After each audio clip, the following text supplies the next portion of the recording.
Well, 10 days after Congress missed the deadline to come up with a deal on student loan interest rates, it looks like lawmakers are ready to sit down and broker a deal. Now, as a reminder, interest rates doubled on July 1st from 3.4% to 6.8%. But here's what the tentative agreement would do. Interest rates would be tied to a 10-year Treasury bond, meaning that for Stanford student loans, students would pay the Treasury rate plus 1.8%. For federal Parent Plus loans, interest rates would be tied to that 10-year yield plus 4.5%, and all interest rates would cap at 8.25% for undergraduate students.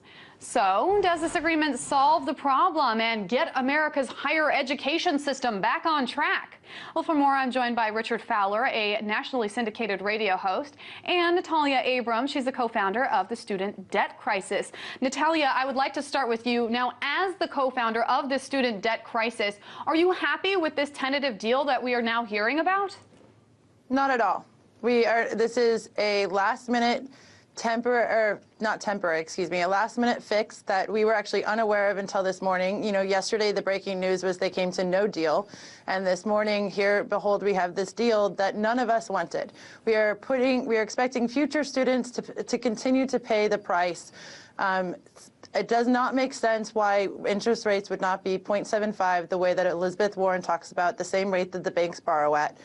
Yes, it's okay for the next couple of years, but it's already projected in 2016 that graduate students will start to pay more than what they're paying now. So we do not think this is a great fix at all, and we also don't think that this deals with the existing $1 trillion that's currently out there.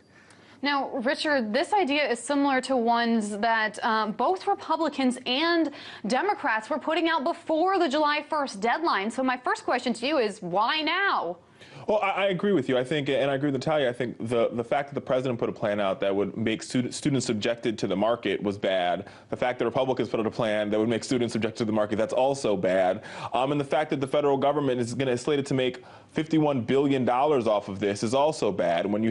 So it's like students are in the negative going into the trillions and trillions of dollars of debt, and the federal government happens to make $51 billion in profit to cut down, to get rid of our so-called deficit. So I think the problem that we have here is there's no consensus on the Hill to solve this problem, and unfortunately, while there is no consensus on the Hill, and while people are more concerned about raising campaign cash, the American students continue to suffer. And Natalia, a lot of people talk about this student loan hike, and they talk about the fact that it happened on July 1st.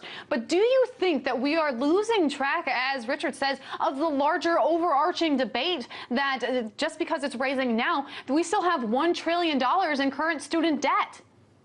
Yeah, well, here's my diploma from UCLA, right over there. That's where I went to school, and I wish that this was worth more. I went back to school when I was 26 years old to get a degree, to get a better job, and it didn't work. I have only $15,000 in debt, and I say only because the national average is $27,000, but it's far too much for 2 years of an education, and I'm discouraged from going to graduate school, which I was accepted to, because I'm not about to take on another $60,000.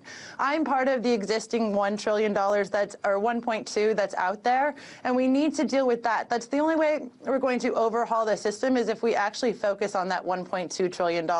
All of these interest rate hikes are such a small amount of the debate compared to the over 39 million borrowers with the existing debt. I think she's completely right. I think, I tell, when Sallie Mae calls me or when the banks call me, I want to say, hey, listen, do you want my degree back? You can repossess it if you'd like. Because you take, and I think, and the face of student loan debt has been sort of skewed by those on the right to be lazy students who sit at home and drink beers at home with their parents. That's just not true. When you look at the statistics, it tells you a majority of borrowers are over 30. Beyond the fact they're over 30, they're working full-time jobs. These are your teachers, your firefighters, your nurses, and your police officers. And while they're trying to protect the American people, they're being being dealt a bad hand by the American government. Absolutely. Now, Richard, there is something else I wanted to talk to you about. Dealing with this tentative plan, if it does in fact pass and everyone agrees on it, it would retroactively take back that student debt hike that happened on July 1st. So this is not the first time that we have seen something retroactively not happen. My question to you is, what is the point of having deadlines if it can just be retroactively taken back time and time again? I agree with you. I don't understand why this Congress has put in deadlines. I think it has everything to do with the fact that John Boehner is ineffective at being a leader, as well as I think, we have to call, there's some Democrats that need to be called into the table on this too. You cannot sit here and say you're for the students and you're for young people and for millennials when we came out to vote for the president and Democrats in record numbers, and you don't see them protecting young people all the time as they should. And I think we saw Elizabeth Warren come out and protect young people. We've seen Sherrod Brown and Gillibrand, from the senator from New York, come out and say we need to refinance the debt or deal with the debt, but that's just not good enough. Where are those Democrats, those Virginia Democrats, those Ohio Democrats, those middle-of-the-road Democrats who students voted for and young people voted for, understanding that this was supposed to be our hope and change? And so I think, but it's beyond that, though. Young people have to get involved in the process. It's very interesting considering the fact that right now student debt overtakes credit card debt, and this is the country that is supposed to be leading the world in terms of education, innovation, etc. Richard Fowler is the nationally syndicated radio host, and Natalia Abrams is the co-founder of Student Debt Crisis.